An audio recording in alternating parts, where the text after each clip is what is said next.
안녕하세요. 엉뚱한 놈입니다.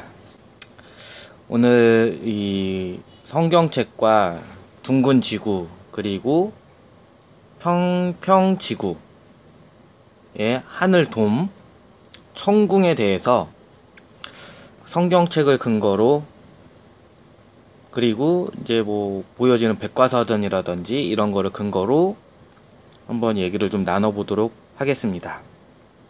일단 마테오복음의 12장 42절에 보시면은 심판 때 남방 여왕이 이 세대와 함께 되살아나 이 세대를 단죄시킬 거다. 그 여왕은 솔로몬의 지혜를 들으려고 땅 끝에서 왔기 때문이다. 그러나 보라, 솔로몬은 더 큰 이가 여기 있다. 자, 여기서 남방이라고 얘기하는 거는 땅끝이라는 얘기가 나왔죠. 지금 여기 남방 그리고 땅끝. 자, 이 땅끝이라는 건 어디를 얘기할까요? 자, 제가 볼 때는 남극을 얘기하는 겁니다. 네, 이 남극을 얘기하는 건데, 이 남방 여왕이라면은 왕궁이 있었겠죠. 왕궁. 그래야 여왕이 있고 왕이 존재했겠죠. 그러면 남쪽에 이 땅 끝에도 굉장히 이제 큰 문명이 있었다라는 거죠. 그리고 거기 여왕이 솔로몬의 지혜를 들으려고 땅 끝에서 이렇게 오게 된 겁니다. 자, 그러면 땅 끝이라는 게 일단 존재하겠죠. 저는 그걸 남극이라고 보고 있는 거고요. 제가 얼마 전에 올렸던 우주 로켓 뒷공무니의 쥐 같은 경우도 출처가 없었다면 사람들은 100% 조작 영상이다 라고 말을 했을 거예요. 하지만 출처를 링크하고 현재도 나사 유튜브 사이트에 확인이 가능하니까 둥근 지구를 믿는 사람들이 그 누구도 조작이다 라고 말을 못하는 겁니다. 나사가 조작했으니까 둥근 지구를 믿는 분들이 조용한 거죠. 아니면 벌써 난리가 났을 겁니다. 이런 영상들을 보면서 왜 남극에 못 가게 하는지 정말 궁금해지는데요. 평면 세상을 둘러싸고 있는 돔이 이유가 되겠지만 분명히 남극에 문명의 유적들이 많이 존재하고 있습니다. 남극을 통제하면서 동시에 남극에 살고 있던 원주민들을 얼마나 많이 학살했을지도 음모론 중에서 나돌고 있는데요. 성경에서도 땅 끝에 남방 여왕이 살고 있었고 그 남방 여왕이 솔로몬의 지혜를 들으려고 땅의 끝에서 솔로몬에게 왔었다라고 기록하고 있습니다. 여왕이니까 왕국이 있었겠죠. 그럼 많은 사람들이 살고 있었다는 결론이 나오게 되는 겁니다. 남극이 사람이 살 수 없는 그런 추운 지역만 있는 것이 아니라 거기 따뜻한 강도 있고 온천도 있습니다. 남극이라고 꽁꽁 얼어 있지는 않습니다. 별천지 같은 공간들이 존재하고 있고 그런 것과 더불어 천지 창조의 진실을 숨기기 위해서 남극을 막고 있습니다. 웃기는 것은 돈이 생기는 것도 아닌데 둥근 지구를 믿는 분들은 국가나 사회 시스템에 허구한 날 당하면서도 애써서 둥근 지구를 보호하고 변호하고 남극 못 가게 해서 사람들의 자유를 억압했는데도 우리를 속이는 그들 편에 서서 그들을 감싸주고 있어서 제가 참 많이 답답한데요. 뻔히 아는 걸 속이면 누가 속겠습니까? 적어도 속이려면 지구가 둥글다 라고 속여야 사람들이 속아 넘어갈 거 아니겠습니까? 하루빨리 둥근 지구의 허상에서 깨어나고 평면 세상의 진실로 다가와서 하나님의 창조 세상을 제대로 깨닫기를 원합니다. 오늘 얘기는 결국 이제 그 땅끝 남극 위에 있는 그 하늘돔 그리고 천궁, 돔이 곧 천궁이죠. 이걸 지금 계속 얘기를 하고 싶어서 영상을 찍고 있는 거기 때문에 그 부분들만 이렇게 스케치를 하고 넘어갈게요. 자, 이거는 지금 창세기죠. 창세기 1장에 보시면 하느님께서 이렇게 궁창을 만들어 궁창 아래에 있는 물과 궁창 위에 있는 물로 가르시자 그대로 되었다 라고 얘기하시죠. 그리고 이 궁창을 하늘이라고 부르셨잖아요. 그러면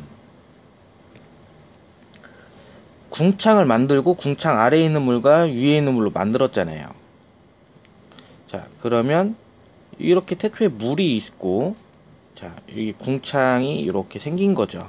그러면 이쪽이 아까 남방여왕에서 보면 남방여왕이 사는 남방여왕 땅끝이겠죠. 땅끝. 그리고 이것은 곧 남극이겠죠. 네. 그렇다면 이 남극에 이 궁창이 있어야 돼요, 사실. 맞죠? 이 남극에 궁창이 있는지 없는지 저희가 남극에 가서 보면 알겠죠. 근데 실질적으로 남극을 갈 수가 없잖아요. 그쵸? 가더라도 일부 특정 지역 개방된 공간에서만 저희가 관광을 할 수 있고 그 이외에는 움직일 수가 없습니다. 네. 그리고 쉽게 남극에 갈 수 있는 사람도 없고. 자, 일단 이 성경책이 얘기하는 땅끝이 있고 땅끝에는 궁창이 있을 거다. 그렇죠. 그리고 이 궁창 아래에 있는 물과 궁창 위에 있는 물로 일단 갈라 두신 거죠. 그러면 이쪽이 물도 있고 남방여왕이 사는 대륙도 있고 그리고 궁창도 있어야 됩니다. 그쵸? 1958년판 2권에는 남극에 도움이 있다고 기록을 하고 있습니다. 위도 80도와 경도 90도 즈음에서 발견되었다고 하는데요. 자, 이것은 평평한 지구의 지도입니다. 이 하얀 부분이 남극이 됩니다. 전체가, 테두리가 다 얼음 빙벽으로 이루어져 있는 이 남극 테두리 즈음에서 하늘 도움이 발견되었다고 미국 백과사전에 나와 있습니다. 그 위치를 찾아보면은, 자, 제가 파란색으로 이렇게 원을 그렸는데요. 이 라인이 됩니다. 이것이 바로 80도 위도 라인입니다. 위도 라인. 자, 그리고 경도 90도, 여기가 90도가 되는 즈음이고요. 여기서 남극 도움을 발견했다고 백과사전에 나와 있습니다. 자, 그러면은 이 도움이 여기서 발견됐다고 하면은 이 위도를 따라서 도움이 형성되어 있다고 우리는 유추 해석을 할 수가 있습니다. 당시 유명한 백과사전에 양대 산맥이 있는데요. 첫 번째는 가장 오래된 1770년대부터 발간을 시작한 브리트니커 백과사전이 있습니다.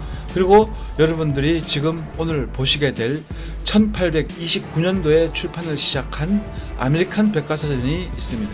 아메리칸 백과사전은 다양한 편집자들을 거쳐서 요즘도 이제 발간을 하고 있는데요. 책으로 발간을 하는 것이 아니고 요즘에는 다 디지털화 되어 가지고서는 신간 책이나 또는 인기 과학 등을 주로 정립을 하고 있다고 합니다. 백과사전은 그냥 만드는 것이 아니고 당시 나름 저명한 관련 학자들이 서명을 하게 되어 있습니다.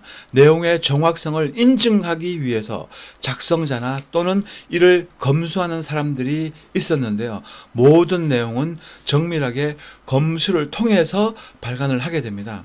오늘 다룰 1958년판 아메리칸 백과사전의 본문을 먼저 보시겠습니다. Their Encyclopedia Americana. This is volume 2. It's the A's. What we're going to do is look at what it says about Antarctica. These, just remember, this is a 1958 edition. Okay, this is before the Antarctic Treaty was signed. They did flights, and it says, these flights prove the inland areas to be featureless in character with a dome 13,000 feet high at about latitude 80 degrees south, longitude 90 degrees east. Okay. 이 내용은 아주 중요한 내용인데 아무도 신경을 안 쓰고 딱 한 분만 제 영상을 보고 그 화면을 캡처해 가지고 아주 유용하게 활용하시는 분밖에 못 봤습니다. 이것이 얼마나 중요한 내용이냐면 오늘날로 치면은 내셔널 지오그래픽과 디스커버리 채널 양대 다큐 채널이 있다는 걸 여러분들이 알고 있습니다. 이렇게 유명한 채널에서 하늘 도움이 있다라고 발표한 것이나 똑같은 내용이 되는 겁니다. 당시에 유명한 양대 백과사전 중에 2위 백과사전이 남극에 하늘 도움이 있다고 말을 한 상황이 되는 것입니다. 이것이. 이 백과사전이 발행되기 11년 전 1947년도에 론이라는 사람이 관찰을 해서 이 도움을 확인하고 그리고서는 이것을 기록했다라고서 말을 하고 있습니다.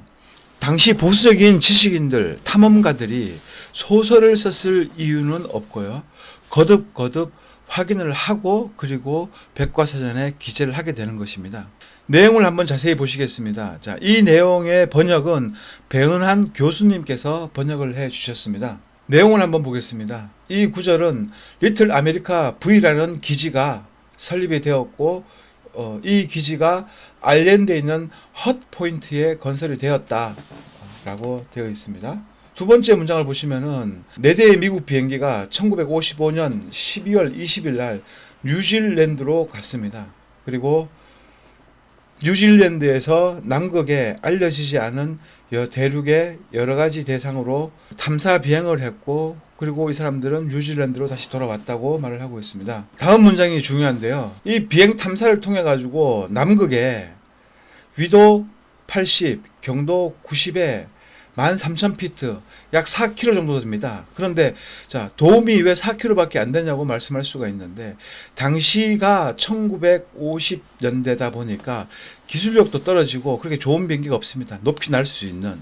그래서 당시 기술적 한계로 저는 이제 13,000피트라고 기록을 했던 것으로 저는 약 한 4km 정도라고 이제 도움이 있다고 지금 입증이 되어 있는 것이고요. 그리고 이제 그거 외에도 이제 그 주변에 뭐 85도 또 50도 즈음에는 또 산맥들이 또 여러 산맥들이 있다라는 것이 또 여기서 또 나와 있고요.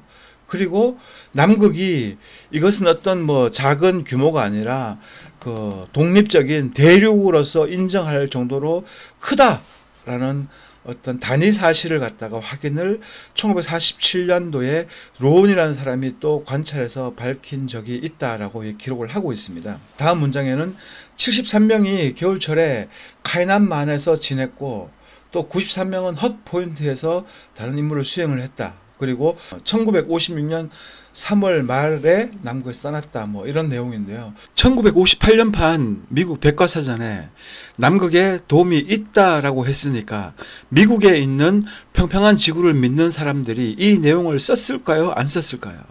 당연히 적극적으로 활용해서 써먹었습니다. 거 봐라. 지구는 평평하고 하늘에는 도움이 있다라고 백과사전에도 나와 있었다라고 했습니다. 여기에 대한 둥근 지구를 믿는 사람들이 답변을 할 수가 없었던 겁니다. 백과사전에 도움이 있다라는 도움을 증명을 하니까 그 영상을 통해서 단 한 명도 도움이 있다는 것에 대해서 이의를 제기한 사람이 없었습니다. 자, 그러면은 1958년판 백과사전과 과학의 모순점이 발생하게 되는데 모순점이나 문제가 발생하면은 보수 공사를 한다고 제가 여러 번 말씀드렸는데요. 이 남극 도움의 경우 어떻게 보수 공사를 했는지 확인해 보도록 하겠습니다. 사전에 도움이 있다라고 말을 했는데 도움이라는 뜻은 반구형 지붕, 아치형 지붕 뭐 이런 뜻을 말을 하고 있습니다. 영어는 단순히 반구형 지붕이라는 단순한 뜻을 가지고 있습니다. 보수공사를 어떻게 했나 봤더니 살며시 남극에다가 산 하나가 생깁니다. 높이가 무려 4,000m에 이르는 빙산 하나가 생기는데요. 그 산 이름이 돔 어거스, 일명 돔 A라고 슬며시 지도에 표기해 놓습니다. 그러니까 돔은 거대한 얼음산 이름이었다 라고 보수공사를 해버렸습니다. 어거지로 끼워 맞추니까 돔 A라는 이해하기 힘든 산 이름이 생기게 된 거죠. 그리고 너무 생뚱맞다고 생각했는지 또 일본 사람이 발견했다고 하면서 돔 F, 돔 후지가 되는 거죠. 돔 F를 또 지도에 집어넣습니다. 그래 놓고 있지도 않은 산 2개를 만들어서 미국의 플랫 어서들을 공격하는데 저건 돔이 아니고 그냥 높은 얼음 빙산 이름이었다라고 주장을 하고 있습니다. 그래서 4,000m나 되는 산이 사실 쉽지 않거든요. 에베레스트 산이 8,800m인데 그 절반 즈음 되는 산이 그것도 남극에 있다라는 것은 사실 말이 안 돼요. 그래서 제가 구글 어스를 확인해 봤습니다.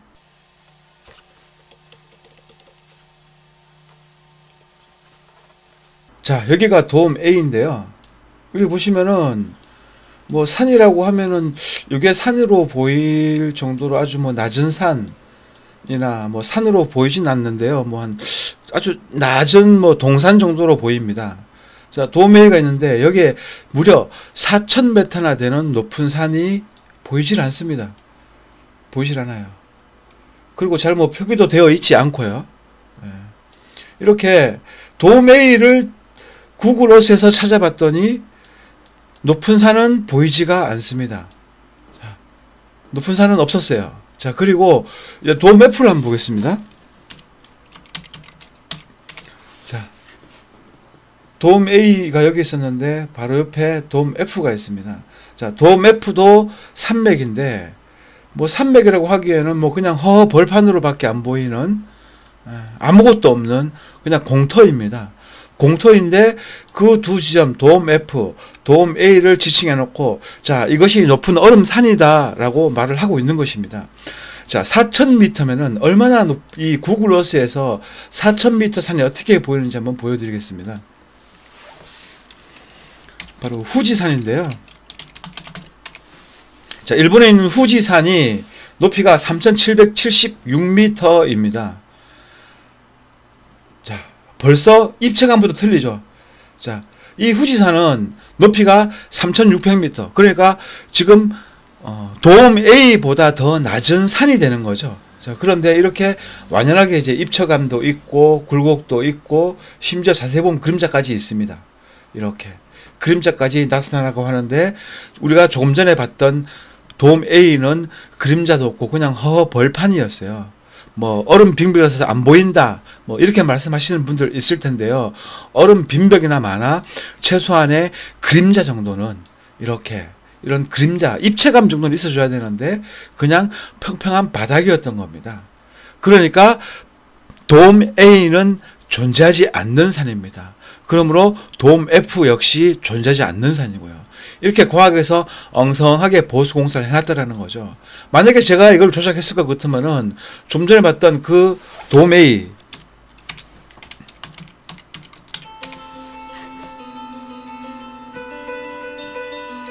자, 남극 돔 A 지점에다가 좀 인공산이라도 하나 만들어 놓겠어요. 그러나야 이제 뭔가 아구가 맞고 거짓말도 손발이 맞아야 된다. 뭐 이런 말들이 있잖아요. 그런데 서로 손발이 안 맞으니까 막 이렇게 미스가 나는 겁니다. 자, 여기도 지금 산이 하나 있죠. 자, 이게 뭐 이게 계곡으로밖에 안 보여요, 저는요. 그리고 뭐 이렇게 뭐 어느 정도 높이에 일정 높이에 꽤 높겠는데 이거요. 한 몇백 미터 될 것 같은데 이거. 아무튼 이런 빙벽들은 있지만 빙벽들은 이렇게 정확하게 구글 어스에서 보게 되면은 확연하게 구별이 됩니다. 자, 그런데 이렇게 제가 이렇게 끝까지 높인 것도 아니고요. 자, 도메이 그냥 벌판이에요. 자, 아무리 확대를 해봐도 벌판입니다. 그런데 여기에 무슨 4,000m짜리 산이 있으며 그것이 돔이라는 산이다. 말도 안 되는 얘기죠. 자, 그러므로 자, 1958년 백과사전에 나와 있는 돔은 진짜 태초에 하나님이 만든 그런 돔인 겁니다. 그 돔이 지구 전체를 덮고 있기 때문에 인간은 우주로 나갈 수가 없는 것이고 하나님이 만든 그 돔은 인간이 절대 넘어갈 수 없는 천공의 벽이 되는 겁니다. 1958년판 미국 백과사전에는 남극에 돔이 있다고 정확하게 기록을 하고 있습니다. 이건 예레미서의 지금 51장 16절 얘기겠네요. 자, 그분께서 소리를 내시자 하늘에 물이 요동친다. 그러니까 아까 그 궁창 위에 여기 있는 물이 요동을 치는 거죠. 그리고 그분께서 땅 끝에서 안개가 피어오르게 하신다. 땅 끝. 아까 지금 보시면 이렇게 하늘 돔이 있고 궁창이 있고 이쪽 땅 끝에서 안개가 이렇게 올라오는 거죠. 비가 내리도록 번개를 만드시고 당신의 곳간에서 바람을 꺼내신다. 자, 하느님은 여러 가지의 곳간을 가지고 있는 거죠. 곳간. 여기서 곳간이 나왔습니다. 곳간. 지금 여기서 말씀하신 거는 바람을 꺼냈어요. 그러니까 바람이 있는 곳간이었죠. 지금 바람이 있는 곳간. 지금 좀 지나다 보면 나오겠지만 땅끝 네 모퉁이라고 표현이 나와요. 네 모퉁이. 네 모퉁이에서 이런 바람이 나옵니다. 네, 땅끝 네 모퉁이라면 둥근 지구에서 땅끝 네 모퉁이는 어디일까요? 쉽지 않겠죠. 자, 어쨌든 네 모퉁이라는 곳에 곡간이 존재하고 있습니다. 바람이 나오는.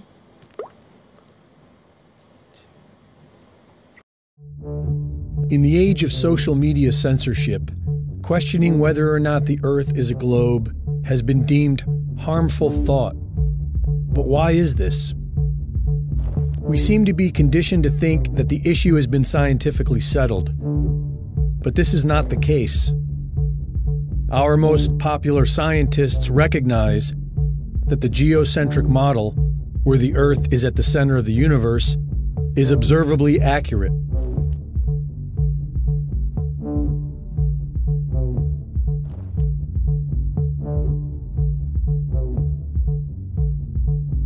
Edwin Hubble and Stephen Hawking went as far as to say that they reject the geocentric model not based on scientific reasoning, but rather because they find the thought of being at the center of the universe to be emotionally disturbing. Physicist George Ellis stated that you cannot disprove the geocentric model, you can only exclude it on philosophical grounds. The Michelson-Morley experiment in the 1880s proved the Earth was stationary, and Albert Einstein claimed this was a serious embarrassment and intended to disprove it with his relativity theory, but later admitted that he had failed to do so.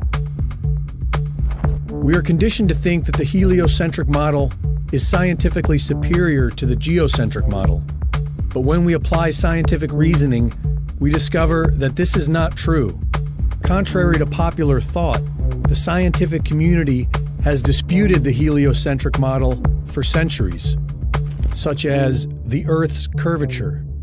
According to the heliocentric Earth model, the Earth is 24,000 miles in circumference, and if one were standing at sea level, they should only be able to see less than 3 miles before the surface of the Earth curves out of view.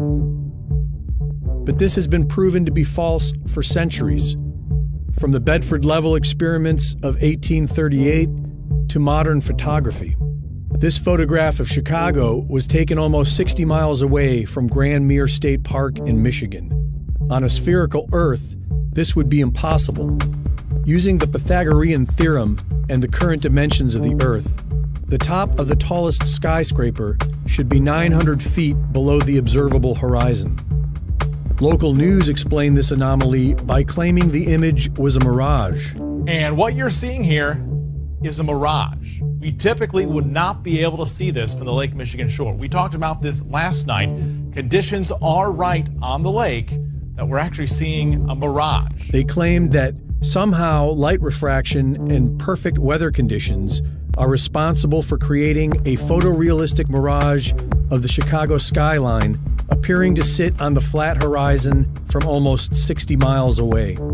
Anomalies in the Earth's curvature can also be found in old lighthouses, able to be seen for several miles past what is possible on the heliocentric model, and weapons guidance systems that are capable of sighting targets that would only be possible on a flat plane. We are accustomed to observing ships disappearing over the curve, but with modern consumer cameras, we can observe that this seems to be an optical illusion based on light reflection and the laws of perspective. Many of us tend to think the planet is too big to observe curvature, but the empirical evidence tells us that either the surface of the Earth is a flat plane or the planet is at least 100 times bigger than we are told. Another very intriguing argument for flat earthers is Antarctica, the mysterious massive continent at our southern pole that nobody is allowed to explore. After sailing over 60,000 miles along the Antarctic coastline, Captain Cook was never able to complete the journey around the ice continent, which is supposed to be just under 12,000 miles around. Neither was James Clark Ross or the British ship Challenger. Nobody has ever successfully circumnavigated Antarctica. Many so-called flat earthers claim that these attempts failed because Antarctica is actually a massive ice barrier that surrounds the flat surface of the Earth. The Azimuthal Equidistant Projection Map, produced by the U.S. Geological Survey, has been used for centuries for the fact that all directions or azimuths are correct and all distances are at true scale. Studying this map, one can clearly see how man has been able to accurately circumnavigate the Earth on a flat plane model. And if it is in fact accurate, then it explains why after 60,000 miles, nobody has been able to completely circumnavigate Antarctica. Interestingly, this is also the map used by the United Nations. Admiral Richard Byrd, Medal of Honor winner, youngest admiral in the history of the Navy, and recipient of 3 ticker tape parades in his honor, led 4 expeditions to Antarctica.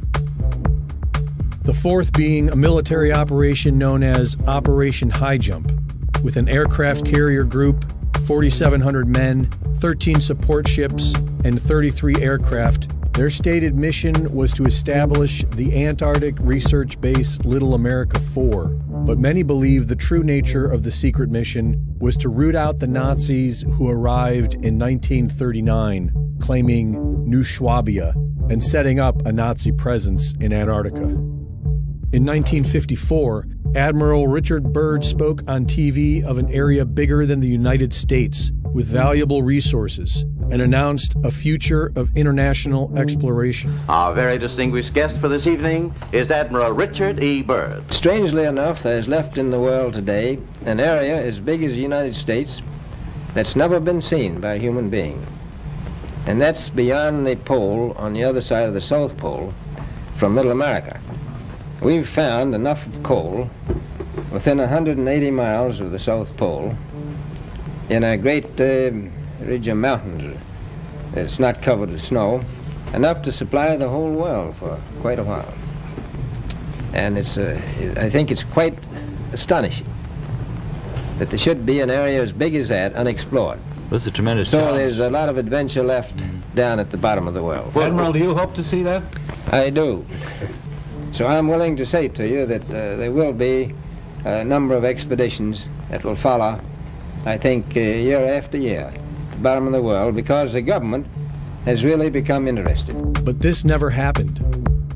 In 1957, Admiral Byrd died in his sleep of a heart ailment at the age of 68.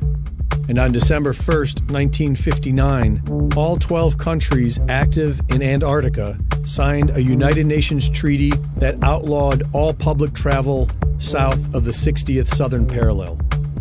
This was the same time that NASA was formed. The world's attention was pulled away from exploring Antarctica and directed firmly on the moon. In 1962, a series of high-altitude nuclear tests was carried out by the United States. It was called Operation Fishbowl, which has caught the curiosity of many flat Earth researchers because the flat Earth model shared by the ancients was one where we lived within a sphere, upon a flat surface, and surrounded by a massive dome, like a fishbowl, or The Truman Show. In 2012, the secret lost diary of Admiral Richard E. Byrd was published, wherein Admiral Byrd allegedly claimed to enter a hollow Earth through a hole in the center of Antarctica and meet with an advanced alien civilization. The diary provides no evidence of being authentic, and many would suggest that it portrays the distinguished admiral as a crackpot and strange tales of Antarctica as fantasy. To this day, the public is strictly prohibited from traveling below the 60th southern parallel.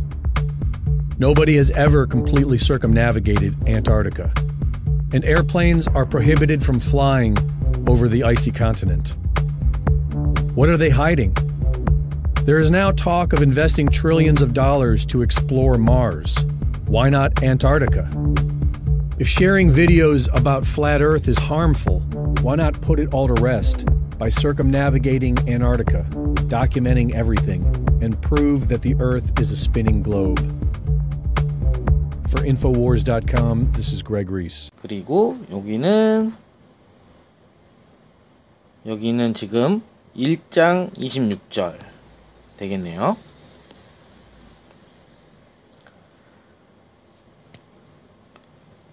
그들의 머리 위 궁창에는 청옥처럼 보이는 어자 형상이 있고, 자, 그들의 머리 위 궁창에는, 궁창 위에는, 자, 역시 이 궁창 위에를 얘기하는 거죠. 네. 보이는 어자가 형성이 되어 있고, 그 어자 형상 위에는 사람처럼 보이는 형상이 앉아 있었다. 자, 이 청옥처럼이랑 뭐 사파이어라고 표현이 되는 부분이, 이거는 이제 기독교 성경책에 이렇게 사파이어라고 표시가 되어 있더라고요. 네, 거기에서도 마찬가지로 궁창 위에라고 이렇게 되어 있습니다. 그러니까 이 궁창이 굉장히 많이 나옵니다. 네, 그러면 이 궁창은 결국 하늘 위라고 봐야겠죠. 요게 하늘. 네, 10장 1절이겠네요. 자, 이제 바라보더니 이제 머리 위에 궁창, 청옥이 또 나오네요. 궁창도 나오고요. 이것은 어자 형상과 비슷하였다. 그러니까 하느님은 지금 이제 궁창 위, 청옥, 보석 같은 곳에 지금 계신다 라는 얘기입니다. 자, 그리고 이건 다니엘 13장의 이쪽 부분인데 3절 되는 것 같습니다. 3절 12장 3절 12장 3절 그러나 현명한 이들은 창공에서 광채처럼, 이 광채가 나오죠. 창공도 나오고요. 창공은 결국 또 하늘이겠죠. 하늘, 그리고 광채. 광채가 뭐 있죠? 해, 달, 별, 이 광채잖아요. 자, 창공의 광채처럼이라면은 이 하늘에 지금 해, 달, 별이 있다는 거죠. 이 하늘 밖에 먼 우주에 있는 게 아니고요. 그리고 많은 사람을 정의로 이끈 이들은 별처럼 영원 무궁히 빛나리라. 좋은 일을 하고 정의로 이끌어간 사람은 이 해, 달, 별처럼 반짝반짝하면서 영원히 그렇게 빛난다 라는 얘기를 하고 계십니다. 그러니까 또 창공도 나오고 광채도 나옵니다. 자, 40장 22절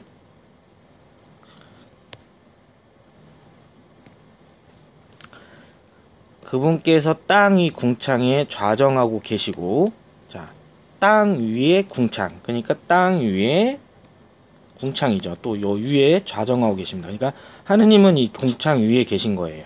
하느님. 그리고 아까 거기 이제 청옥처럼이란 말도 나왔잖아요. 그러니까 여기는 굉장히 빛나는 공간이다 라고 보면 될 것 같습니다. 그리고 그분께서는 하늘을 엷은 휘장처럼 펼쳤다. 그러니까 여기서 여기 이 두께가 굉장히 얇겠죠. 얇은 휘장인 것 같아요. 네, 투명하다고 봐야겠죠. 거기에 사시려고 천막처럼 쳐 놓으셨다. 그러니까 하느님은 이곳에 거주를 하시려고 이 땅 위에 이런 천막처럼 휘장을 덮어 놓으신 거죠. 이 성경을 뭐 여기에 의미 해석을 부여할 필요가 전혀 없습니다. 사실상. 왜냐면 이거는 어린 아이들도 글을 읽고 이 내용들을 읽어 나가면 하느님을 찾을 수 있게끔 이 성경을 만들어 놓은 거기 때문에 땅 위의 궁창? 이걸 무엇일까? 이렇게 의미를 부여를 해서 이 책을 읽는다고 하면, 성경책을 읽는다고 하면은 그거는 어떻게 보면은 인간의 생각을 넣은 거라고 보시면 돼요. 하느님 말씀을 그대로 기록했다고 생각을 하시고 이 책을, 이 성경책을 읽어 나가야지만 되는 거지, 이게 다르게 해석할 이유가 전혀 없는 거다. 다르게 해석할 이유가 전혀 없다는 거. 그 점 꼭 명심하시면 좋을 것 같습니다. 자, 이번에는 이제 요한 묵시록 이제 7장 되겠습니다. 아까 그 네 모퉁이라고 되어 있었죠. 바람이 나오는 곳. 자, 이제 네 천사가 땅의 네 모퉁이에 서서 땅의 네 바람을 붙잡고, 바람이 나오는 곳간이 아까 있었잖아요. 거기에서 바람을 붙잡고 있습니다. 나오지도 않게. 이제 사방에 지금 바람이 나오는 공간이 있는데 이 바람을 못 나오게 다 네 천사가 붙잡고 있는 거죠. 이건 마지막 시대 때 이야기입니다. 지금 묵시록이기 때문에. 그러면 붙잡고서는 땅에도 바다에도 그 어떤 나무에도 바람이 불지 못하게 하는 것을 보았다. 이제 마지막 시대에는 이 바람이 불지 않는다 라는 것을 말씀해 주고 계십니다. 그렇다면은 우리는 이제 바람이 불지 않으면 지금 마지막 시대가 도래했구나 라는 것도 알 수 있겠죠. 제가 지금까지 설명한 것들에 대한 모형이 바로 이것인데요. 물론 땅 속에도 지하에도 그리고 이 깊음 아래에도 다양한 시스템들이 있습니다. 그리고 돔 바깥에도 다른 시스템들이 있고요. 자, 그런 것들은 천천히 하나하나씩 차후에 설명하도록 하고요. 지금까지 설명한 것들에 대한 종합적인 그림이 이렇게 나오게 됩니다. 이 안을 들여다보면은 조금 전에 제가 설명드렸듯이 성경에서는 이 땅을 원이라고 표현하고 있습니다. 그래서 위에서 보게 되면은 이렇게 완벽한 원의 구조가 나오게 되는 것이고요. 그리고 이 바깥 테두리가 남극이 됩니다. 그리고 정중앙이 북극이 되고요. 그리고 이렇게 대륙들이 있고 그 가운데 바다들이 펼쳐져 있습니다. 그리고 이 지구의 지름은 약 4만 킬로 정도 예상되고 있고 높이는 1만 킬로 정도 추측을 하고 있습니다. 자, 이렇게 하늘에 돔이 있고 돔 안에 모든 것들이 존재를 하고 있습니다. 그리고 이 돔에는 창문들이 또 나와 있어요. 바람을 불어주는 바람의 창문, 우박이 떨어지는 우박의 창문, 심지어는 번개가 떨어지는 번개 창문도 있고요. 그래서 돔 밖에 이런 방들이 있는데 이런 방에서 우박이 나오고 바람이 나오고 번개가 나오고 돌도 나오고 불덩어리도 떨어지고 그런 것들이 돔 밖에 특별한 공간들이 있고 그것을 하나님의 창고라고 성경에서는 표현을 하고 있습니다. 그런 것들은 모조리 다 이 투명한 돔 밖에서 오는 거죠. 그리고 이 투명한 돔 밖에는 전부 다 물로 가득 차 있고 아래 위로 물로 가득 차 있습니다. 지금까지 나온 내용들은 모두 성경에 있는 내용들이고 그 모양이나 구조는 제가 예상을 해가지고 만든 것이지 꼭 이렇게 생겼다라는 것은 아니고 여러분들이 성경을 이해하는데 도움이 되도록 하기 위해서 제가 이런 모형을 만드는 것입니다. 이제 요한묵시록 4장 6절 말씀이 되겠습니다.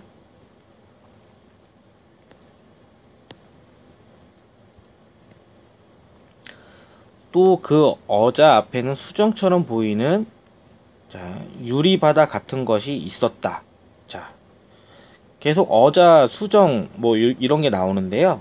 자, 이렇게 하늘 돔이 있고 하느님은 여기 앉아 계실 거 아니에요? 그쵸? 이 돔 밖에. 그러면 이 의자에 앉아서 저희를 보고 계신 거예요.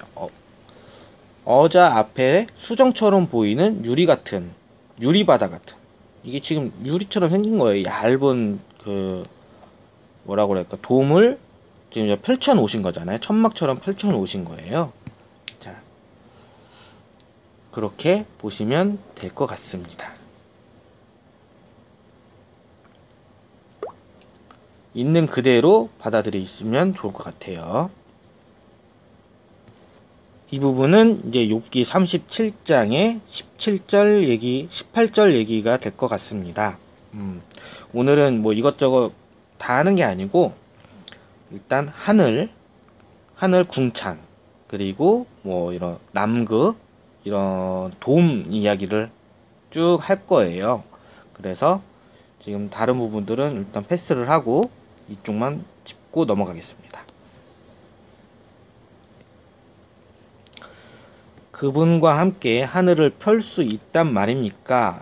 자, 하늘이 이렇게 생겨 있는데 이거를 펴서 없앨 수도 있다는 얘기겠죠.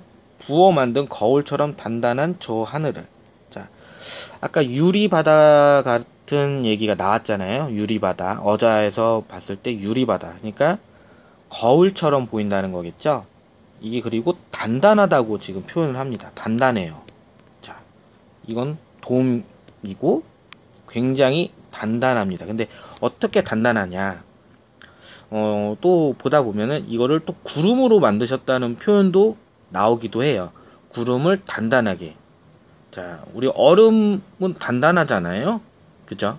근데 그것보다 더 단단한 뭐 크리스탈 같은 걸로 되어 있을 수도 있겠지만 그거는 저는 아직 모릅니다.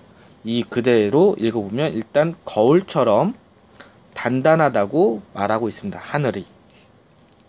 그리고 거울처럼 단단한 하늘을 그분과 하느님과 함께 펼 수 있단 말입니까? 라고 물어보는 거죠. 네.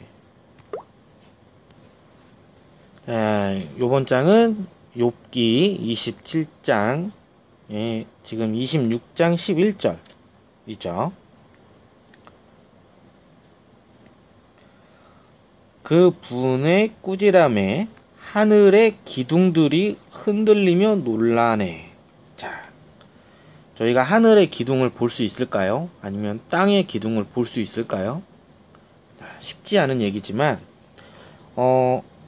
이렇게 저희가 이제 그 뭐 접시 위에 이렇게 뚜껑이 달려있는 뭐 레스토랑 같은 데 보면 이렇게 있잖아요. 자, 그러면 이 기둥들이라고 하면 요게 전체가 기둥이 될 수도 있어요. 자, 이거를 이렇게 손잡이로 이렇게 열어내잖아요. 그런 것처럼. 자, 이 하늘돔이 있는데 이 하늘돔이 기둥 때문에 흔들렸다 라는 얘기겠죠.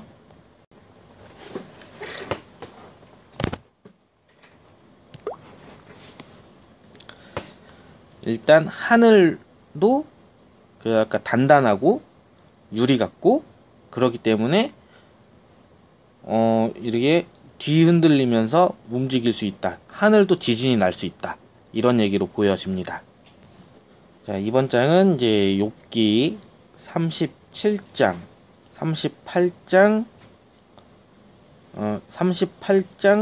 9절 말씀입니다. 네.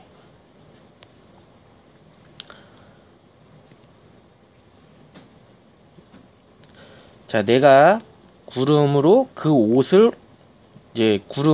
옷으로, 먹구름을 그 포대기로 삼을 때, 자, 이 얘기가 바로 아까 그 구름으로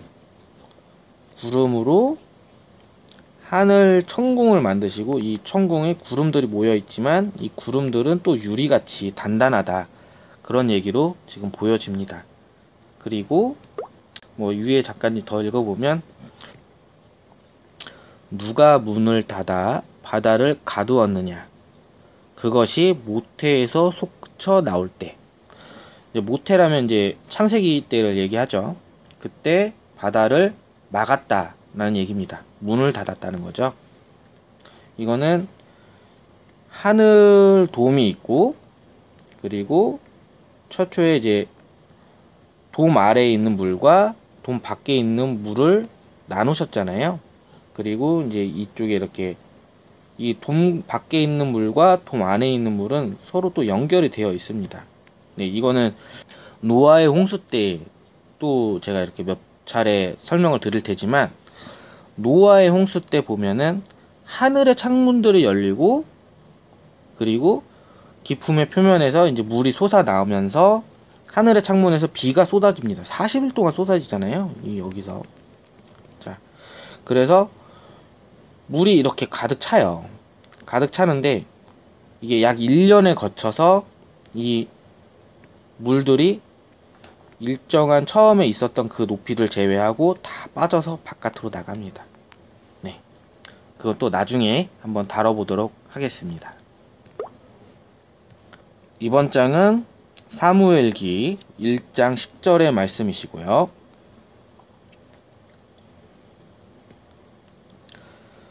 주님께서는 땅 끝까지 심판하시고 당신 임금에게 힘을 주시어 기름 부음 받은 이의 뿔을 높이신다. 자, 일단 땅 끝까지 심판을 하신다고 하십니다. 네, 땅 끝. 자, 땅 끝. 어디까지가 땅 끝일까요? 둥근 지구, 저는 이제 둥근 지구 말고 지금 요렇게 생긴 이제 원 위에 이렇게 육지가 있고 그 다음에 바다가 있고 이렇게 남극이 있다고 지금 생각을 하고 있습니다. 네. 그래서 이 땅끝은 결국 남극 지역이 땅끝이 되는 거고요. 네. 이쪽에도 남방여왕이 살았듯이 이쪽에도 많은 사람들이 살았다. 그리고 그들까지 심판을 하신다. 라는 얘기로 보고 있습니다. 그리고 이번 장은 이제 욥기 38장 22절, 욥기 38장 22절 말씀이 되겠습니다.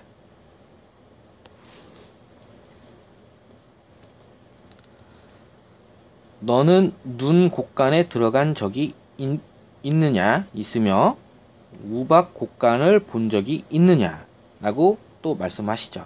자, 이거는 뭐 눈이나 우박, 비 뭐 이런 얘기를 하시는 거죠. 네. 바람이 총 4천사가 나오는 네 모퉁이에서 나오는 바람을 4천사가 막았잖아요. 이제 마지막 시대에 그렇게 막는다고 하잖아요. 그런데 실제로는 또 눈이 있는 곳간도 있습니다. 하느님은 눈도 갖고 있으시고 그 다음에 우박도 갖고 있고요. 그리고 바람도 갖고 있으시죠. 이게 다 하느님의 곳간 안에 있습니다. 네. 이 곳간, 창고죠. 하느님은 이런 창고들을 가지고 계신다는 얘기를 계속 하고 있는 겁니다. 그리고 이 돔에는 창문들이 또 나와 있어요. 바람을 불어주는 바람의 창문, 우박이 떨어지는 우박의 창문, 심지어는 번개가 떨어지는 번개 창문도 있고요. 그래서 돔 밖에 이런 방들이 있는데 이런 방에서 우박이 나오고 바람이 나오고 번개가 나오고 돌도 나오고 불덩어리도 떨어지고 그런 것들이 돔 밖에 특별한 공간들이 있고 그것을 하나님의 창고라고 성경에서는 표현을 하고 있습니다. 자, 그리고 시편 19장 이제 뭐 6절 말씀을 좀 보겠습니다.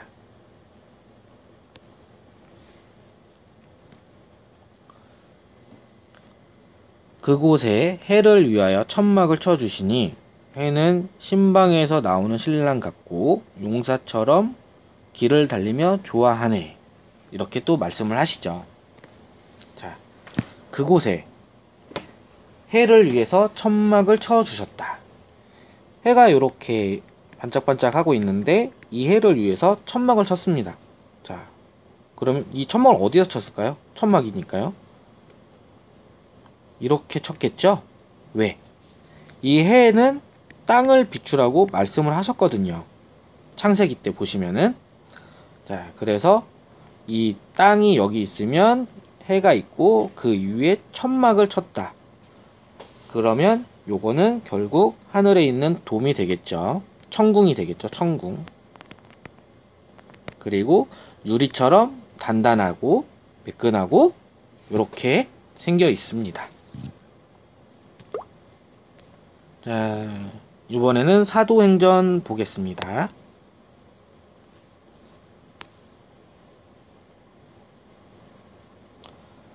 자, 사도행전에 보면은 여기서도 계속 땅끝이라는 말씀을 계속 하고 계세요. 그러나 성령께서 너희에게 내리시면 너희는 힘을 받아 예루살렘과 온 유다와 사마리아 그리고 땅끝에 이르기까지 나의 증인이 될 것이다 라고 말씀하십니다. 자, 결국 이 땅끝이 계속 나옵니다. 이 땅끝에 이르기까지. 자, 지구가 온전한 구형이라면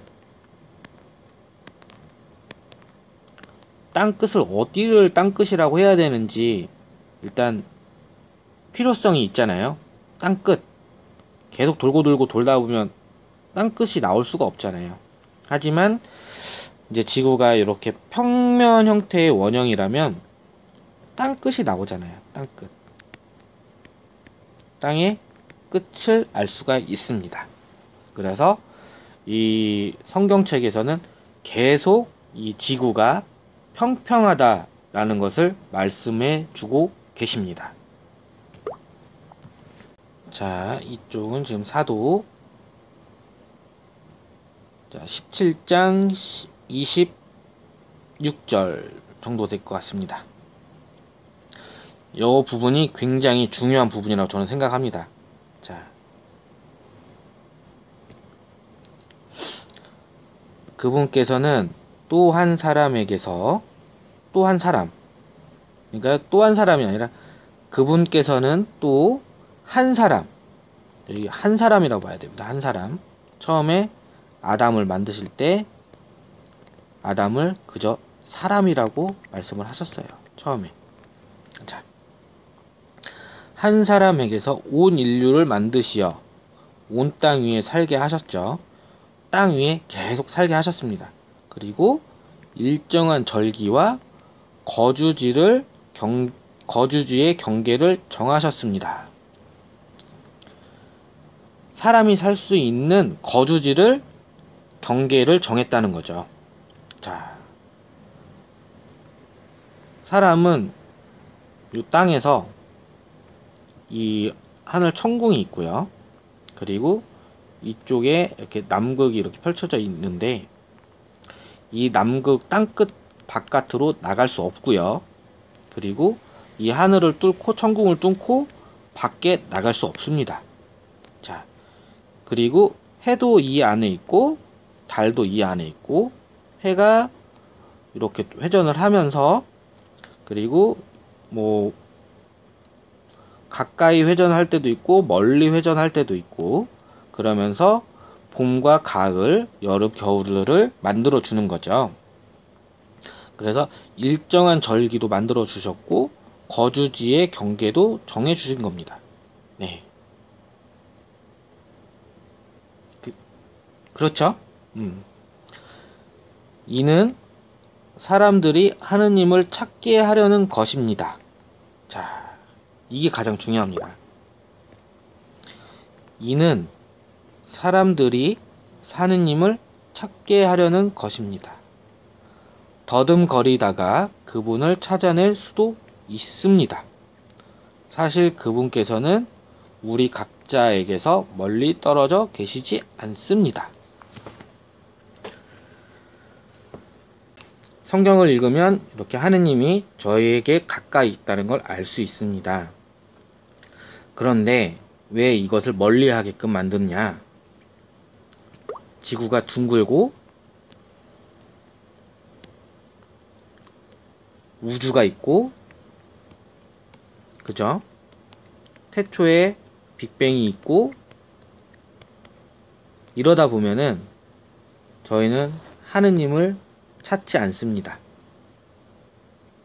창조주를 찾지가 않겠죠? 창조주를 찾지 않기 때문에 더듬거려서도 찾을 수가 없는 겁니다. 하지만 이제 지금 저는 그 하느님을 찾아보려고 노력하는 사람 중에 하나이고요. 제가 이렇게 땅끝이 있고 하늘 돔이 있고 만약에 세상이 이렇다고 치면은 하느님을 믿지 않는 사람도 왜 여기까지 땅끝이 있지? 왜 이런 하늘 돔이 있지? 하다 보면 하느님이라는 창조주를 찾게 되는 거죠. 믿지 않는 사람도. 그렇지 않을까요? 이거는 하느님을 찾지 못하게 하는 사탄의 거짓이라고 저는 보여지고 있습니다. 둥근 지구는 없는 거죠, 사실상. 그런 것과 더불어 천지창조의 진실을 숨기기 위해서 우리를 속이는 그들 편에 서서 그들을 감싸주고 있어서 제가 참 많이 답답한데요. 뻔히 아는 걸 속이면 누가 속겠습니까? 적어도 속이려면 지구가 둥글다라고 속여야 사람들이 속아 넘어갈 거 아니겠습니까? 하루빨리 둥근 지구의 허상에서 깨어나고 평면 세상의 진실로 다가와서 하나님의 창조 세상을 제대로 깨닫기를 원합니다. 재미있죠? 성경을 읽으면 읽을수록 재밌습니다. 그리고 하느님이 가까이 있다는 걸 알 수 있습니다. 이상입니다.